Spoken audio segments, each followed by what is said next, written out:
Je m'appelle Maxime de Simone, j'ai 20 ans, je suis en 4e année à l'Université de technologie de Troyes et je suis en spécialité génie industriel. Je suis impliqué à l'UTT en tant que représentant étudiant au Conseil des études, duquel j'ai été vice-président étudiant pendant 2 ans.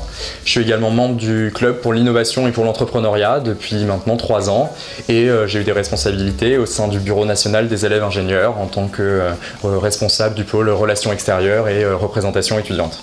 Il y a maintenant 2 ans, j'ai participé aux ateliers UTT 2030 pour concevoir le plan stratégique de l'UTT. Et donc il y avait ce projet de placer l'étudiant au cœur du projet pédagogique et développer l'innovation étudiante. De là est né ce projet de créer un centre d'innovation étudiant. Pierre Corr et la direction de l'UTT nous a donné l'opportunité d'être moteur, d'être pilote de ce projet stratégique.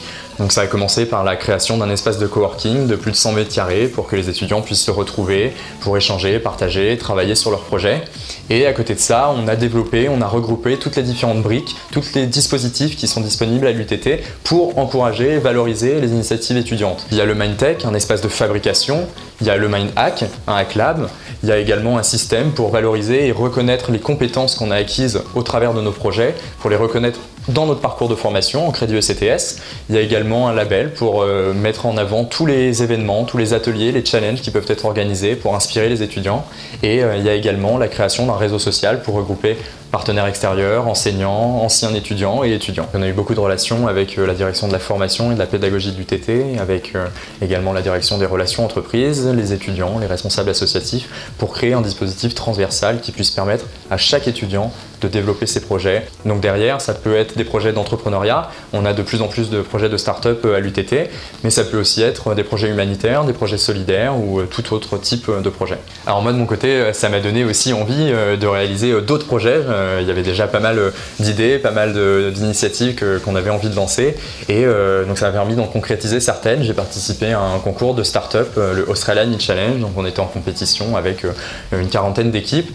On a proposé notre projet d'entrepreneuriat, on a monté notre business plan et là, il y a une semaine maintenant, on a gagné le premier prix. Donc on a été lauréat national avec 10 000 € et une incubation en Australie, donc on est plutôt content. Donc le projet, c'est un objet connecté mais élégant, c'est-à-dire qu'on veut insérer de l'électronique et des fonctionnalités connectées à l'intérieur des bracelets classiques de montres.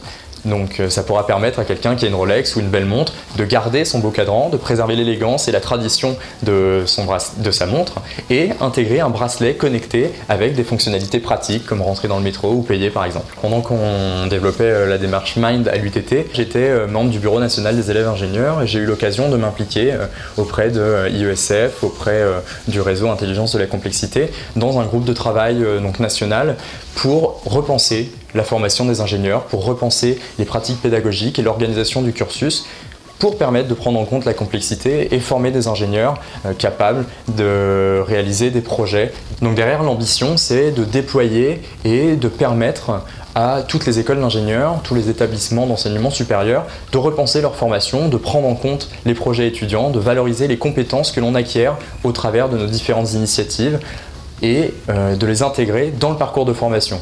Mind, l'objectif, c'est aussi favoriser le développement de la personnalité des étudiants, leur permettre de développer d'autres compétences, de se développer personnellement au travers d'initiatives concrètes, de projets concrets qu'ils n'auraient peut-être pas eu l'occasion de mettre en œuvre au travers de leur parcours classique. Donc Mind, c'est à la fois une intention stratégique, une démarche et des outils, une palette d'outils concrets que les étudiants peuvent utiliser pour réaliser leurs projets.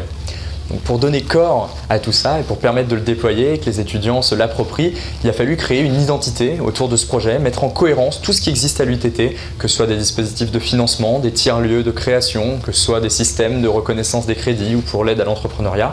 Il a fallu donner corps, donner identité à ce projet et c'est ce qu'on a pu faire grâce à Mind et à la déclinaison qu'on a fait autour de Mind, Mind Lab, MindTech, MindHack.